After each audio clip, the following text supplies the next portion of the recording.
257페이지 관리입니다. 관리는 그 문제상에서 출제 빈도가 그다지 높지는 않고요. 한 문항 수준 형성이 돼요. 그리고 이제 조금 상식적인 면에서의 접근이니까. 그래서 크게 어렵지는 않으실 거라고 생각을 해요. 그 관리 31번에 보시면, 그죠? 우리가 이제 관리와 관계를 보게 되면 이번에 이제 부동산 관리를 위탁받은 회사는 일반적으로 소유주에게 해당 부동산 관리에 관한 사항 등을 이제 보고를 하겠죠. 근데 이게 시험에 그 아주 오래전에 그 한 번 정도 인용이 됐는데 보고할 때 이게 이제 미국적인 논리인데 가장 중요한 게 자산 보고서예요. 그래서 1년에 2번 보고해요. 1년에. 왜냐하면 이제 관리하고 있는 부동산들의 어떤 이제 임대차 계약 관계나 또는 소유 관계가 변화가 되는 거는 자주 발생하는 게 아니기 때문에 그래서 이제 그런 개념이 있다라고 보시면 되겠고. 그 다음에 이제 이 4번에 보게 되면은 그 오피스 빌딩에 대한 대대적인 리모델링 투자 의사 결정은 부동산 관리 업무 중에서 시설 관리에 속한다 그래서 틀린 거예요. 그죠? 예, 이게 관리에서 이제 요 정도는 구별을 해 주셔야 돼요. 자산 관리 있죠. 강의할 때 말씀드렸지만 얘만 그 부동산의 가치를 증진시키는 쪽에 초점이 있고요. 여기에 들어가는 게 포트폴리오 관리라든가 또는 매입 및 매각 관리라든가 그 다음에 투자 리스크 관리라든가 뭐 이런 것들을 얘기하는데요. 이게 똑같은 배열로 2번 나왔어요. 박스로. 그래서 작년에도 이게 형성이 돼가지고 문제로 한번 구성이 된 적이 있어요. 먼저 그 261페이지 있죠. 261페이지 가면은 문제 40번 있죠. 부동산 관리에 관해서 다음 설명과 모두 관련 있는 걸 물어봤죠. 포트폴리오의 관리 및 분석해서 이 포트폴리오 나오고 그 다음에 투자 리스크 관리가 위험 관리거든요. 그래서 이게 30회 때 답이 자산 관리였잖아요. 이렇게 박스 처리해가지고 한 24회인가 한 번 나왔었어요. 이렇게. 답도 똑같이 자산 관리였어요. 그래서 재활용이 됐다. 그러니까 그만큼 관리 영역에서는 여러분들에게 아주 힘들게 문제를 구성하기가 조금 힘들어요. 그래서 기본적인 것만 하시면 무난하게 맞출 수 있다. 그래서 리모델링이라는 것도 부동산의 가치의 변화를 유발하죠. 가치를 증진시키기 위해서 하는 거니까. 그래서 그게 자산 관리다라고 보시면 되겠고. 그 다음에 이제 그 밑에 32번에 보시면 4번에 자가관리에서 혼합관리로 가는 과도기적인 관리가 위탁관리라고 그랬으니까 틀렸다는 얘기였죠. 자가관리에서 무슨 관리로? 위탁관리로 가는 과도기적인 관리가 그게 이제 혼합관리죠. 그러니까 이제 우리가 자가관리하고요. 그 다음에 이제 위탁 이렇게 했었을 때 건물에 대한 임대차 계약이라든가 이런 것들은 이제 자기가 하고 그 다음에 이제 시설 관리 등은 뭐를 하냐면 위탁을 주는데 이거를 선별해서 위탁을 준다는 얘기죠. 이거를 모든 걸 임대를 주는 게 아니라 뭐 청소, 경비 뭐 등등이 있으면 청소만 선별해서 위탁을 주는 게 혼합관리. 그러니까 이렇게 분리시키다 보니까 문제가 발생하면은 책임 소재가 불분명해진다는 거. 그거 일단은 잘 쓰는 표현이에요. 책임 소재가 불분명하다는 거. 그런 이제 특징적인 거 알아두시면 되겠고요. 그 다음에 이제 뒤로 넘어가셨을 때요. 그 33번에 관리에 대한 부분을 봤을 때 또 이런 게 있죠. 자가관리 있죠. 이거를 직접관리이자 자치관리라고도 얘기를 하고요. 자가관리의 가장 큰 장점 중에 하나가 뭐가 잘 되냐면 기밀 유지가 잘 되죠. 그 다음에 의사결정이 신속하겠죠. 또 종합적인 관리가 가능하겠죠. 근데 단점이라는 것은 잘 나오는 것 중에 하나가 이게 존재해요. 이게 게으를 타요. 그러니까 게으름을 피운다 뭐 이런 얘기죠. 자기 거니까. 그래서 이제 여기에 대응하는 게 위탁관리죠. 외주관리자 간접관리라고 얘기할 때 장점은 이 타성을 방지하죠. 근데 단점은 뭐가 되냐면 그렇죠. 기밀 유지가 잘 안 된다는 거. 그래서 우리가 이렇게 크로스라고 얘기했었어요. 그래서 그거 가지고 구별할 수도 있더라. 예, 이런 얘기죠. 근데 33번에 보게 되면 이 3번에 위탁관리 방식은 자기관리 방식에 비해서 기밀 유지가 유리한 측면이 있다는 게 틀렸겠죠. 그리고 혼합관리 방식은 이 자관리 방식에 비해서 문제 발생 시에 책임 소재 파악이 용이하다 그러니까 틀렸다는 얘기고. 그래서 이제 2번에 가면 자관리 방식은 입주자와의 소통 측면에 있어서 위탁관리 방식에 비해서 좀 더 유리하다는 얘기죠. 소유자하고 직접 대화를 하면서 문제를 풀어나갈 수 있으니까. 그래서 이제 그런 내용으로 정리하시면 되겠고요. 예, 그 다음에 이제 그 옆 페이지에 가셔서 35번하고 36번 있잖아요. 거기에서는 이제 요 얘기인데 관리를 보게 되면 법률적 관리가 있고요. 경제적 관리가 있고 그 다음에 기술적 관리가 있어요. 근데 가령 예를 들어서 이 권리 분석과 조정이 있죠. 그죠? 예. 무슨 관리에 들어가겠어요? 법률적 관리겠죠. 이 만약에 회계 관리 그러면요. 회계 또는 수지 관리 그러면 이게 경제적 관리겠죠. 그러니까 여기서는 이런 걸로는 얘네를 구별하기가 뭐 이제 이게 틀리게 주기가 어렵잖아요. 그러니까 얘한테 주는 거는 계약 관리 있죠. 이거는 법률적 관리고, 예, 인력 관리 있죠. 예, 이게 경제적 관리예요. 얘는 이제 시설 관리겠고. 그래서 이거를 바꿔서 낸 적이 있어요. 예, 이거 갖고는 뭐 구별을 하라는 거는 뭐 그냥 맞추란 얘기니까. 무슨 말인지 이해하시겠죠? 예, 그래서, 거기 그 36번에 보시면은 자, 3번의 부동산 활동에서 순이익의 합리적인 도출을 위하는 것은 경제적 관리라고 우리가 할 수 있다. 그거는 뭐 맞는 내용이잖아요. 근데 인력 관리를 제외한 계약 관리가 경제적 관리에 속한다고 해놨죠. 예, 그러면 틀릴 거 아니에요. 그죠? 인력 관리가 경제적 관리고 계약 관리는 법률적 관리에 들어가겠죠. 예, 그래서 이렇게 틀리게 한번 낸 적이 있어요. 그래서 그렇게 여러분들이 구별하시면 되겠고. 그 다음에 이제 뒤로 넘어가셔가지고요. 37번에 보시면 자, 1번에 도시화라든가 건축기술의 발달 등으로 인해서 부동산 관리의 전문화의 필요성이 강조되고 있다. 뭐 이런 얘기죠. 이게 왜 그러냐면 이 규모가 커지잖아요. 예. 여기서도 이 자관리라는 것도 있죠. 이게 단독주택 있죠. 예. 그리고 한 2층 정도의 소규모 건물에 쓰는 관리 방식이에요. 그러니까 옛날에는 주거 형태가 다 단독이었잖아요. 그러니까 자기가 관리하죠. 근데 이제 볼륨이 커진 거잖아요. 공동주택 같이. 그러면 전용 부분은 내가 관리해도 공용 부분은 내가 관리하기 힘든 부분이 있죠. 그러니까 이제 위탁에 대한 부분이 이제 늘어나기 시작한 거죠. 그래서 이제 그런 내용이고요. 그 다음에 3번에 보면 부동산 관리자의 중요한 역할은 소유자의 수익 극대화 및 임차인과 좋은 관계를 유지하는 것이다. 상식적으로 봐도 다 맞는 내용이죠. 그래서 4번에 보면 관리 방식 중에서 기밀 유지 및 보안 관리 측면에서는 자관리보다 위탁 관리가 더 유리하다. 그러니까 틀렸다는 얘기죠. 이 정도의 난이도로 나오면은 풀 수 있지 않나요? 틀리는 것도 좀 이상하지 않나요? 그렇지 않나요? 옆에 39번에 가시면 부동산 관리는 자산 관리, 건물 및 임대차 관리, 시설 관리로 나눌 수 있다. 다음에 부동산 관리 업무 중에서 시설 관리에 속하지 않는 것 있죠. 자, 그러면 설비의 운전 및 보수, 에너지 관리, 건물 청소 관리, 방범, 방제 등 보안 관리 있죠. 이거는 시설 관리에 들어가는 거고 부동산의 매입과 매각 관리 있죠. 이게 자산 관리.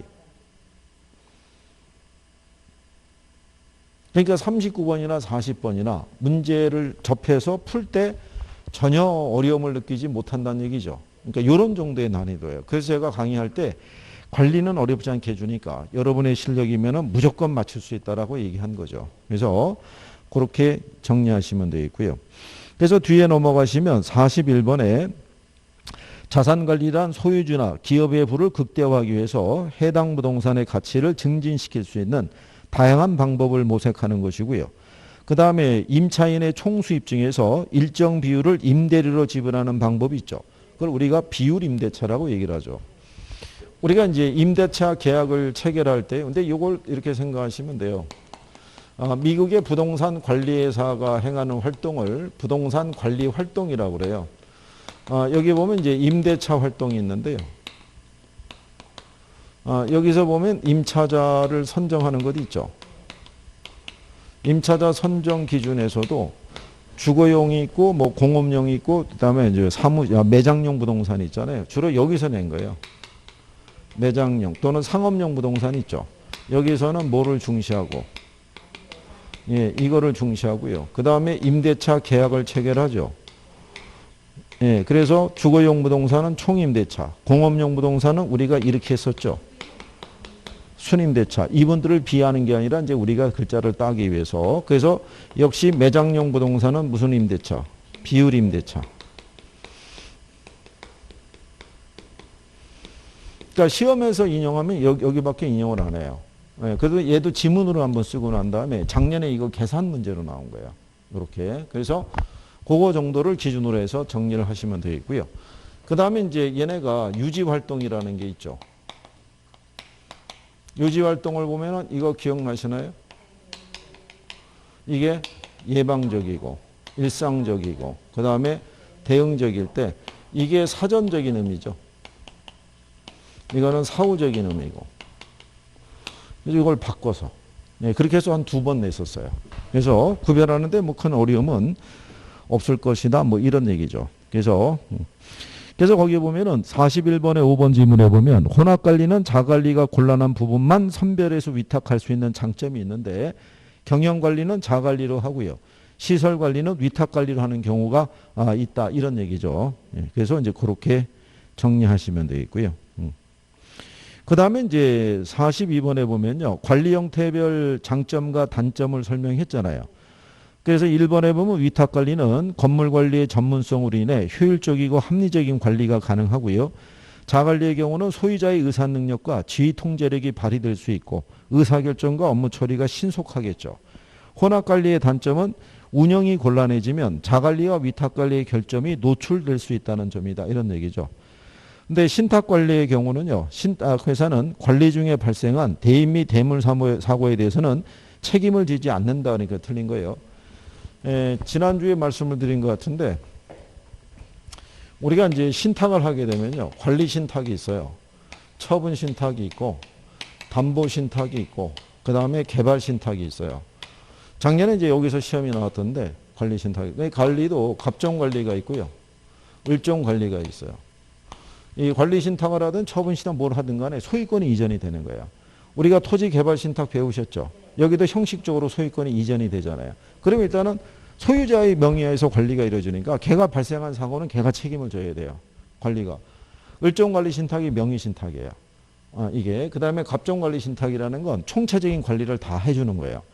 그러니까 예를 들어서 우리나라 사람들이 해외에 이주 나가면서 국내 부동산 두고 갈 때 있을 거 아니에요.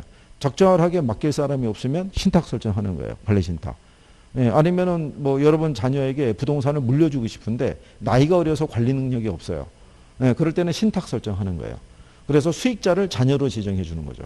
예, 그래서 발생하는 임대 수익이 있죠. 경비를 제하고 예를 들어서 이제 자녀들에게 돌아갈 수 있도록.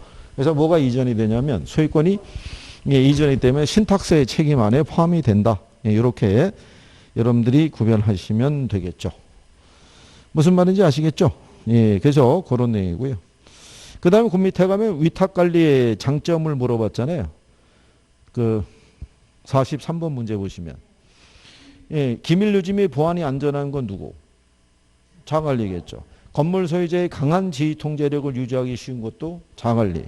사용자에게 친절한 사후관리가 제공이 되고요. 예, 그 다음에 전문관리업의 역사가 길어 신뢰도가 높은 업자를 만나기 쉽다라고 그랬잖아요. 5번은 뭐가 잘못된 거냐면 전문관리업자의 역사가 짧아요. 그래서 신뢰도가 높은 업자를 만나기가 어려워요. 예, 그거는 위탁관리의 단점이에요. 단점.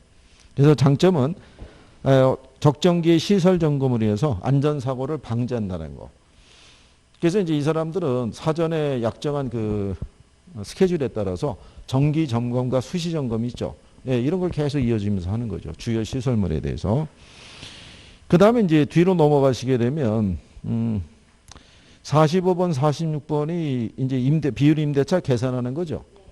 예, 그래서 그게 그 46번이 그 기출에서 나온 거죠, 작년에. 예, 그래서 이거 근데 한 번 나오고 말 문제가 아닌가 싶어요. 이게 왜냐면 계속 낸다는 거는 이건 거의 뭐 암산으로 계산할 수 있는 건데. 자, 분양 면적이 얼마예요? 500이잖아요. 자, 그런데 이 손익분기점 매출액 이하면 기본 임대료만 부담하고요. 초과하는 매출에 대해서는 일정 임대료를 적용한 추가 임대료를 가산하는 비율 임대차 방식으로 이제 임차하고자 한다 이런 얘기죠. 매출액을 봤더니 분양 면적 평방미터당 얼마래요? 그러면 얼마 나오겠어요? 1억이죠. 예. 그리고 기본 임대료는 얼마 줬냐면 평방미터당 6만 원이죠. 예. 그러면 500 곱하기 얼마예요? 6만 원이죠. 그럼 이거 3천만 원 나올 거 아니에요. 그리고 이제 그 손익분기점 매출액 초과 매출액에 대해서 임대료율이 몇 프로? 10%. 근데 우리가 그 기본 손익분기점 매출액이 5천이잖아요. 근데 1억이니까 5천만 원이 추가로 더 들어온 거잖아요. 여기에 대한 몇 프로? 10%. 그럼 500이잖아요. 그럼 3천만 원하고 500을 합하면은 3,500이 되겠죠. 그렇죠? 그러니까 배열만 그렇게 해놓은 거예요.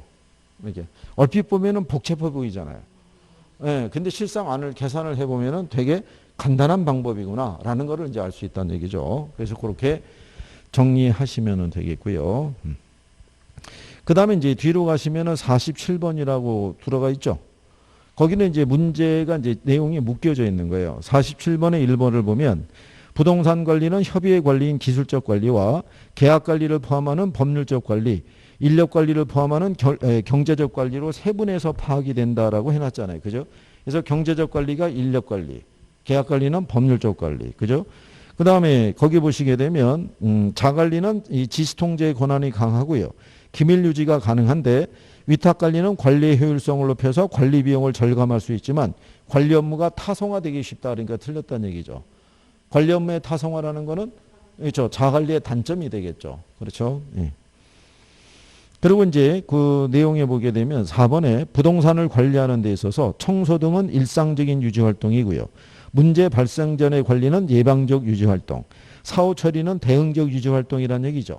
근데 예방적 유지 활동이 비용을 절감할 수 있고요. 임차인과의 신뢰감 형성이 높죠. 사전에 탁탁 정해진 바에 따라서. 그러니까 예를 들어서 이제 이 봄이 되고 그러면 겨울철 내내 얼어 있었잖아요. 그럼 해빙계가 되면은 이제 안에 있는 얼음 녹았던 게 이제 얼음 같은 게 녹으면서 집안이나 아니면은 왜 축대 쪽이 약간 부실해질 수가 있어요. 그럼 만약에 그게 파손되거나 뭐 문제가 생길 수 있으니까 그런 거를 사전에 어떻게 해야 돼요? 점검을 다 하고. 또 여름철에 홍수 올 때 그런 시설에 대해서 사전에 미리 점검해서 방어 같은 거 이렇게 해놓게 되면은 그러면은 그 피해에 대한 부분을 많이 어떻게 해야 돼요? 줄일 수 있죠. 이번에도 왜 그 국지성 호우 떨어졌었을 때 그 시설 보강해 준 데 있죠. 예, 무슨 댐, 간이 무슨 댐 형식으로 해가지고 이게 토사 흘러나오는 걸 막는 식으로 해서 사방댐인가 뭔가 이렇게 만들어 놓은 데는 거기는 그 피해가 없었대요. 막아줘 갖고. 그런데 문제가 뭐냐면 예산 뭐 이런 것 때문에 다 하지를 못한 거예요. 그러니까 한 대는 피해가 거의 안 나왔고 그게 안 된 애들은 토사가 막 쓰러져 내려가면서 근데 이번에는 어쩔 수가 없는 게 전혀 예상하지 못한 그러니까 우리가 봤을 때 통상적인 강우량으로 봤을 때는 한 이 정도 올 거라고 예상을 했는데 그러면 여기까지 이렇게 쌌을 거 아니에요. 이번에는 이거를 초과해서 예상을 뛰어넘는 거죠. 그냥 확 해서. 근데 이번에 또 태풍 온다는 거 아니에요. 태풍이 오는데 이게 서해 쪽으로 관통해서 올라간다 그러네요. 근데 이번 태풍은 강풍이 바람이 세기가 그렇게 세대요. 그러니까 사람이 날아갈 정도 있죠. 왜? 그런 거. 그 몇 년 전. 그러니까 이제 길 다녔을 때 조심해야 되고, 웬만한 일 아니면은 이게 아마 26일, 27일이니까 오늘 저녁서 늦게부터 비 오기 시작해서 내일 모레가 이게 아마 정점인가 봐요. 바람이 훌쩍 날아갈 때. 그때는 외출하지 마시고, 집에서 이렇게 책 좀 보시고, 일찍 와서 도착해 있고, 그죠? 네. 그래서 이게 왜냐면 뭐가 무섭냐면 바람이 불게 되면 간판이나 뭐가 날아가잖아요. 이렇게. 한 1, 2년 전인가 태풍이 한번 그때도 바람이 셌었을 때 교회 탑이 왜 무너지고 막 그랬잖아요. 그 정도니까. 네. 그러니까 특히 어린아이들은 밖에 내보내면 큰일 나는 거예요. 어린아이 정도면은 막 바람에 밀려서 쓰러질 수 있다고. 예상치 못하게. 그러니까, 네? 그래도 그럼 사람이 모르는 거죠. 그러니까, 어쨌든. 예. 그 다음에 이제 5번에 가면 혼합관리 나와 있죠. 자치관리와 외주관리의 혼합형인데, 운영이 잘못되면 자관리 부문과 위탁관리 부문과의 책임 한계가 불분명해지는 단점이 있다 이런 얘기죠. 그러니까 이거는 전체적인 부분을 이제 묶어서 이렇게 해놓은 경우고요. 그 다음에 이제 옆에 가면은 48번에 건물의 내용연수 나와 있죠. 내용연수라는 거는 크게 나누면은 물리적 내용연수가 있고요. 그 다음에 기능적 내용연수가 있고요. 기능적 내용연수가 있고, 그 다음에 경제적 내용연수가 있고요. 그 다음에 행정적 내용연수 이렇게 돼 있죠. 이걸 행정적이라는 거는 왜 여러분들이 세법에 보게 되면 과세를 하기 위해서 왜 그 수명 이런 거 정해 놓잖아요. 예, 이제 철근 콘크리트는 몇 년 이렇게 해서 거기에 따른 감가상각에 따라 이제 과세 기준 이런 거를 틀리게 하는 개념이고, 요거는 건물이 신축을 해서 완전 폐물이 될 때까지 전체 수명이고요. 요거는 안에 있는 설비나 구조가 갖고 있는 어떤 수명 관계고, 여기 있는 경제적 수명이 있죠. 요거는 관리 상태에 따라 틀려져요. 관리 상태가 양호하면은 저게 늘어날 수도 있고, 관리 상태가 부실하면 저게 짧아질 수도 있죠. 근데 어쨌든 간에 여기 있는 기능적이나 경제적 내용요수 있죠. 얘네는 물리적 내용요수보다 길 수는 없어요. 예, 아무래도 실체가 있어야 수명을 연장하든 말든지 하죠. 철거가 돼서 없어졌는데 거기다가 경제적 수명을 연장한다, 기능적 수명을 연장한다는 거는 통하지 않죠. 그런 얘기죠. 그래서 거기 2번에 보면 법적 내용연수와 경제적 내용연수는 경우에 따라 물리적 내용연수보다 길다 그랬으니까 틀렸다는 얘기죠. 예. 그래서 건물의 내용연수는 조세 부과라든가 중개 및 평가 활동 등에 필요하다라고 얘기를 해요. 그죠? 그래서 대부분 우리가 볼 때요, 그 부동산 거래할 때도 건물의 상태를 보죠. 그러니까 상태라는 게 지은 지 몇 년 됐느냐. 예, 그거를 보면 대충 안에 시설이나 이런 게 어떨 것이라는 것이 유추가 되죠. 근데 막상 가보게 되면 관리 상태가 아주 양호한 건물이 있고, 딱 봐도 야, 이거는 내가 사면은 아마 이거 리모델링을 하거나 뭔가 손을 좀 대폭 봐야 되겠다, 이런 건물이 있고, 자, 차이가 있죠. 예, 그래서 그 다음에 이제 건물에 대한 이제 수명 현상을 보게 되면요, 전개발 단계가 있고요, 신축 단계가 있고요, 안정 단계가 있고요, 노후 단계가 있고, 완전 폐물 단계가 있죠. 쭉 내려오면 다시 이제 일로 돌아가는 거죠. 이 중에 물리적이 있죠. 물리적 또는 기능적인 유용성이 있죠. 예, 이게 제일 높은 때는 신축이죠. 새 건물이니까. 그렇잖아요. 근데 이 건물의 경제적 수명이 있죠. 예, 그것의 연장은 이제 여기에서 달려 있죠. 여기서 재투자나 리모델링이 효율적으로 이루어지면 수명이 더 길어질 수 있고, 그렇지 못하면 노후 단계가 좀 더 빨리 오는 거죠. 그러니까 건물에 대한 리모델링이라든가 재투자 있죠. 예, 재투자는 2단계 사는 게 훨씬 더 효율적이라는 거죠. 노후 단계라는 게 이게 약간 수명이 좀 이게 기울어지는 그런 단계가 아니라 지은 지 한 4, 50년 돼가지고 여기다 비용을 투자해도 회복되기 어려운 단계예요. 거의 폐물 직전의 단계라고 생각하시면 돼요. 그래서 거기 49번에 보시면 물리적 기능적 유용성이 일반적으로 가장 높게 나타나는 빌딩의 수명 사이클은 신축 단계를 할 수 있죠. 요거를 여러분 시험에는 지문으로 이렇게 한번 나왔던 거예요. 그래서 그렇게 보시면 되겠고요.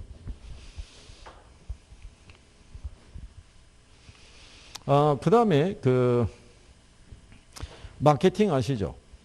예. 가령 예를 들어서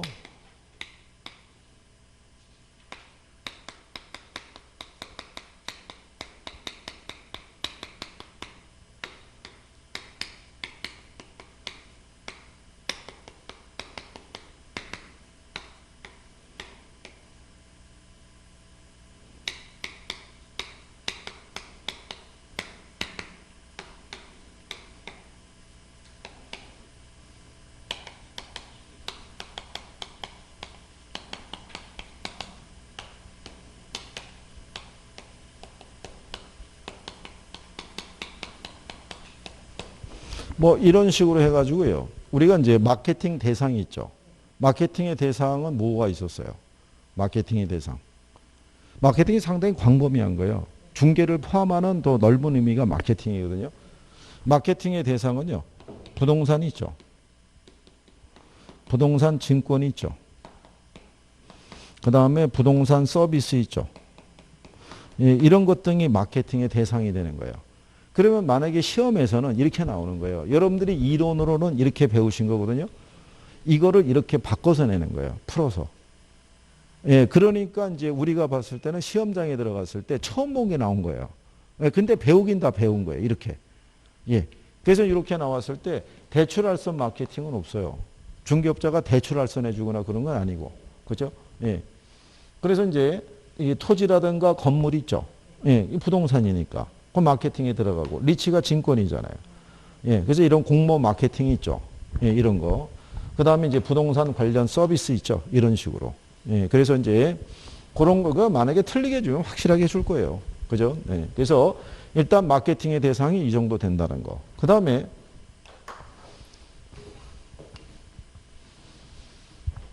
우리가 이제 마케팅 전략이 있죠. 예, 95% 이상이 지금까지는 거기서 나왔어요. 그래서 시장 점유 마케팅 전략이 있죠. 예, 그 다음에 예, 고객 점유 마케팅 전략이 있고. 예, 이렇게 있을 때. 예, 기본적으로 얘가 공급자 위주예요. 얘가 수요자 위주예요. 여기 관계는 수요자하고 공급자 있죠. 예, 얘하고의 지속적인 상호 관계 있죠. 예. 이게 기본으로 알아두셔야 돼요. 이거 갖고도 답을 줘요. 바꿔서. 예. 그래서 여기는 SP 전략하고요. 4P 믹스 전략이 이렇게 구성이 되어 있고, 여기는 아이다의 원리에 기반을 두고 있다는 거. 이거는 이제 브랜드의 문제하고 이제 결부되어 있죠. 이런 포인트 되는 것을 확실히 구별하고 들어가시면은 답을 풀 때 조금 더 쉽게 풀 수 있다는 얘기죠. 50번 문제 봐보시면요. 거기 보면 2번에 이렇게 해놨죠. 부동산 마케팅은 부동산 자체의 마케팅과 부동산업, 즉 부동산 서비스에 대한 마케팅이라는 의미도 지니고 있죠. 중개업자도 마케팅을 잘해야 돼요. 그렇잖아요. 이게 경영 능력하고 마케팅 능력이 나중에 현업에 가시면 참 중요하다고 생각하실 거예요. 경쟁이 많잖아요. 그렇잖아요. 가보면. 그 안에서도 뭔가 고객에게 어필할 수 있는 그런 이제 전략이 있어야 돼요. 그렇지 않겠어요? 그래서 틈새 시장을 공략할 수 있다는 것 있죠. 그러니까 다른 많은 사람들이 생각해 보세요. 토지 거래만, 나는 토지만 할 거야, 나는 건물만 할 거야, 뭐 이런 거 하고 있을 때 딱 바꾸는 거예요. 나는 전세만 잡는다. 가만히 보면 지금 전세 물건 구하기 어렵잖아요. 그런데 그 중개업소에게만 의뢰하면은 어쨌든 간에 성사시켜준다 이거예요. 그렇잖아요? 네, 그래서 그 사람들은 사전서부터 그걸 쌓아온 거예요.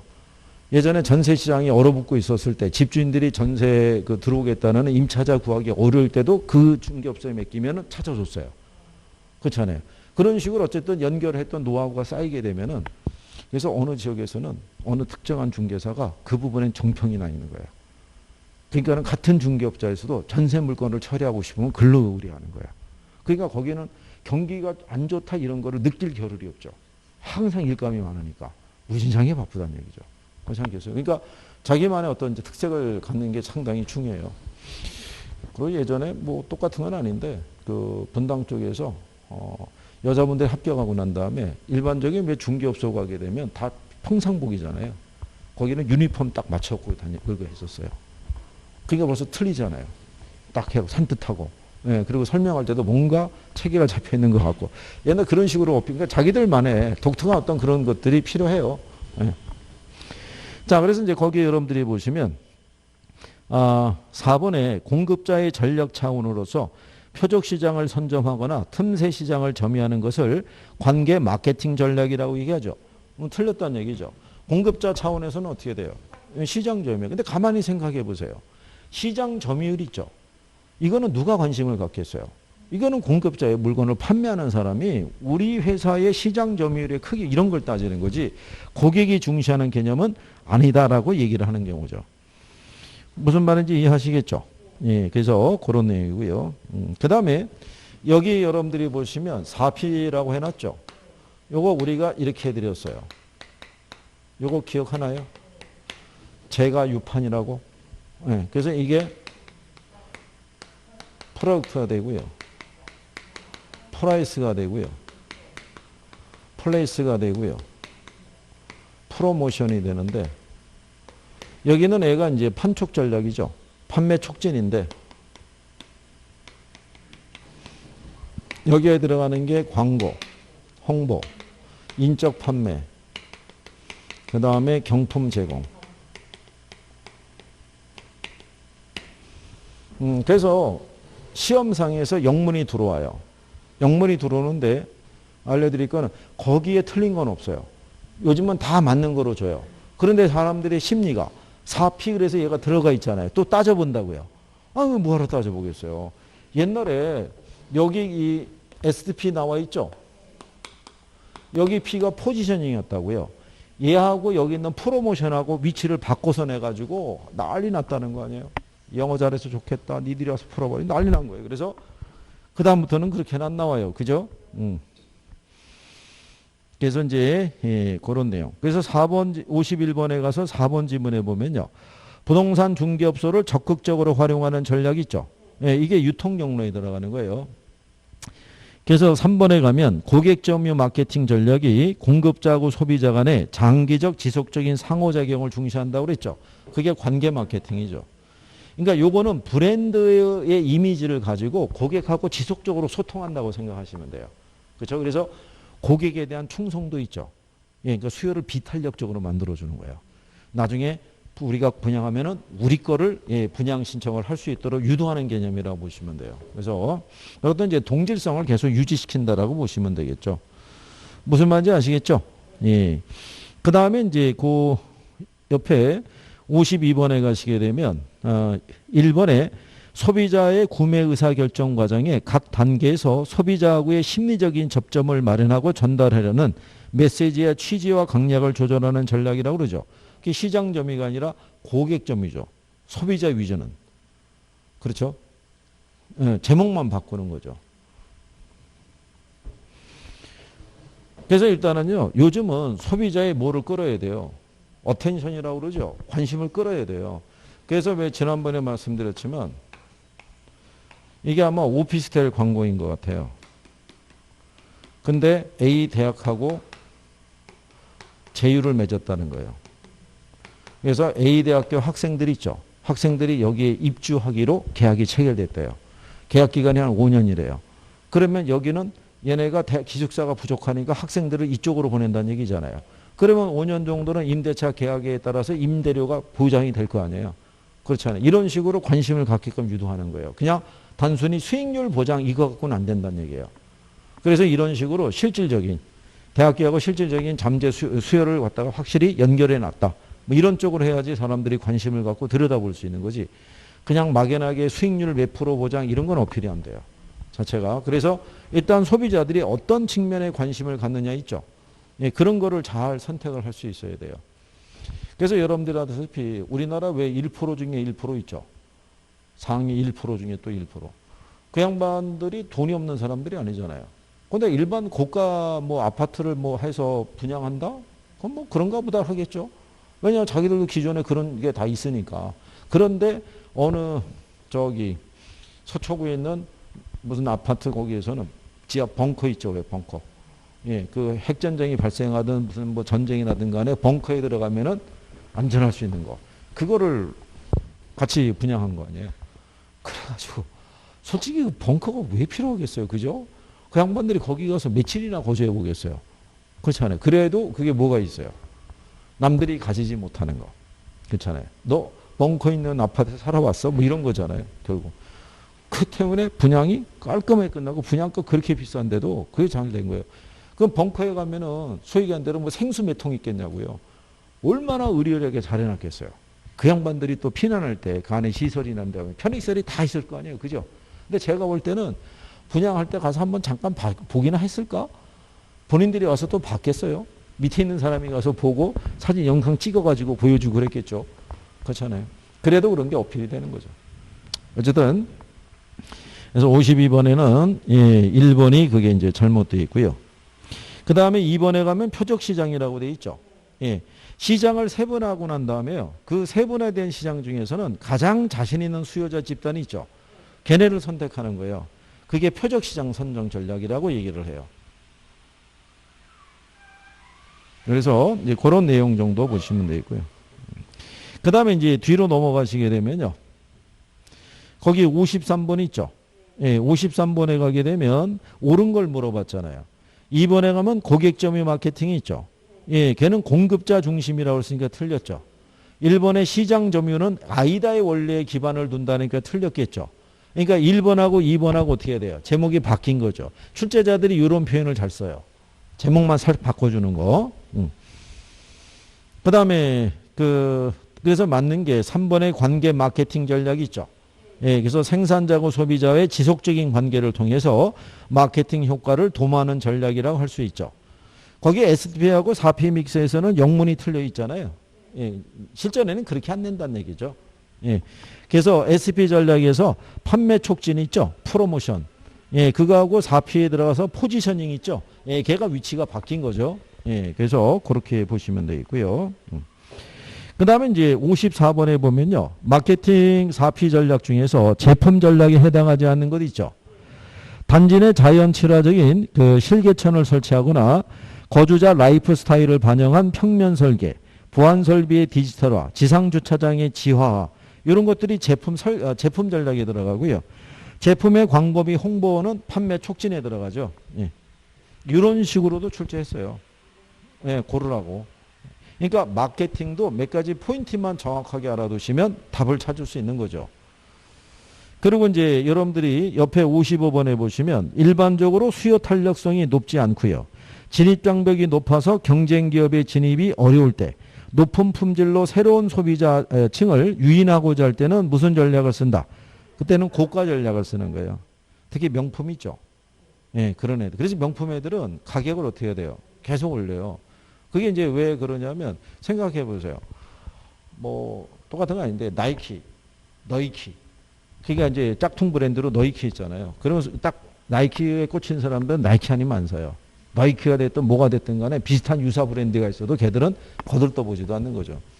근데 세계 최대의 명품 시장이 중국이잖아요. 그 명품 저기 하는 그 업체들도 중국 애들은 눈치 봐요.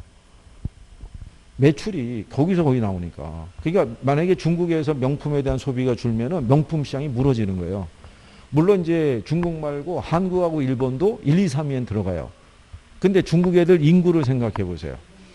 그리고 이번에도 저기 어디에요? 그 명품 브랜드 중에 하나가 이번에 이 무슨 설 그런 거 우리나라면 추석이고 걔네면 무슨 뭐 쌍시절인가 뭔가 있을 거라고요. 거기에 따라서 이 광고를 냈다가 광고가 그 걔네 반감을 사가지고 그래서 광고 내리고 사과하고 막 난리가 난 거예요. 이번에도 우리나라 무슨 여자 연예인이 뭐 표현을 갖다가 하나 잘못했다고 네티즌들이 들고 일어나가지고 그거 평집하고 막 난리가 아니라는 거 아니에요. 걔네 입장에서는 신성시할 수 있는 이름인데 그게 올렸다고 뭐 그래가지고 이게 중국 애들이 인구로 해가 밀어붙이는 거예요. 인구로. 거기다 얘네가 경제 규모가 커지면서 돈 많은 애들이 무진장이 생겨났거든요. 걔네들이. 그래갖고 동남아든 뭐 어디든 간에 중국 애들 관광객들이 무진장에 돌아다녀요. 근데 그 안에 보면은 걔네도 기본 에티켓이 없는 애들도 많은 거예요. 그래도 많고. 지금 우리나라도 예전에 초반에 그랬었어요. 초반에 예전에 우리나라도 이제 관광 자유화가 돼갖고 이제 나가다 보면 꼭 우리나라 분들 특징이 있죠. 우통 벗는 거. 이게 쫙 해가지고. 비행기 안에서도 양말 벗고 막 이러고 있는 거. 진짜 막 그랬다는 거죠. 근데 지금은 뭐 많이 좋아진 거죠. 그게. 그러니까 그게 우리나라 이제 그 구 있잖아요. 구에 가도 그게 틀려요. 예를 들어서 왜 강남 쪽에 이렇게 가게 되면 거기는 이 뭐 버리거나 이런 부분에서 워낙 단속이 심하고 그런 쪽에. 그리고 또 다 깔끔한데 거기다 뭐 하나 버린다는 거는 쉽다 어렵다. 어렵죠. 근데 쓱 갔는데 다들 던지고 있는 거죠. 그럼 나도 던지는 거죠, 그게. 그러니까 그런 부분의 차이가 있죠. 그 다음에 이제 그 밑에 있는 전략은 세분화된 수요자 그 집단에서 경쟁 상황과 자신의 능력을 고려해서 가장 자신 있는 수요자 집단을 찾아내는 것 있죠. 예, 그게 표적 시장이죠. 표적 시장. 여러분이 한번 생각해 보세요. 이동통신사에서 신제품을 계속 출시하죠. 걔들 주 타켓이 누구겠어요? 그렇죠. 10대, 20대가 주 타켓이에요. 걔네가 자신 있게 공략할 수 있는 거예요. 우리가 보면은 새로 출시된 애들 보면은 기능이 새로 이제 추가가 되는데 주로 이 카메라 있죠. 예, 탑재 뭐 줌 기능 뭐 화소가 좋다 이런 것도 있잖아요. 근데 나이 드신 분에게는 별로 그게 의미가 없어요. 실상 나이 드신 분이 갖고 있는 이 폰이 있죠. 최신 폰. 그 안에서 쓰지 못하고 기계가 뭐 바뀌는 경우가 수두룩하다고요. 그죠? 거기다가 앱을 설치해 가지고 뭐 그런 것도 있잖아요. 예.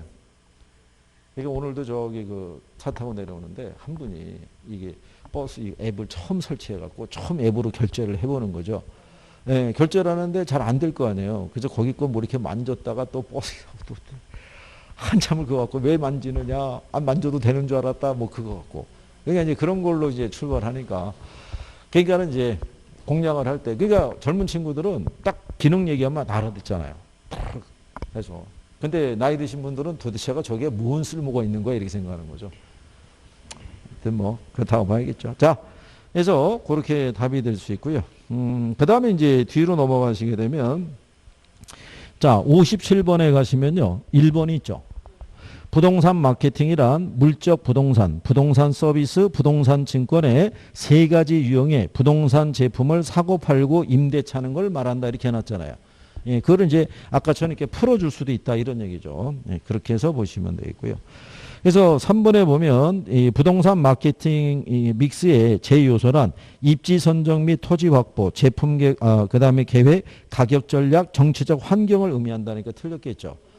예, 정책 환경은 마케팅 전략을 수립하기 위해서는 미시 환경과 거시 환경을 분석해야 될 때 정치적 환경은 거시 환경에 해당이 돼요. 예, 그래서 정치적인 요소도 고려하지 않을 수는 없다는 얘기죠. 그 다음에 이제 옆에 58번에 가면 시장 전문 마케팅의 STP 전략의 구성 요소를 바르게 나타내는 걸 물어봤죠. 그게 1번이죠. 여기 S라고 들어가 있는 것 있죠. 예, 이게 마켓 세그멘테이션이라고 그래서요. 시장을 뭐 하는 거예요? 세분화하는 거죠.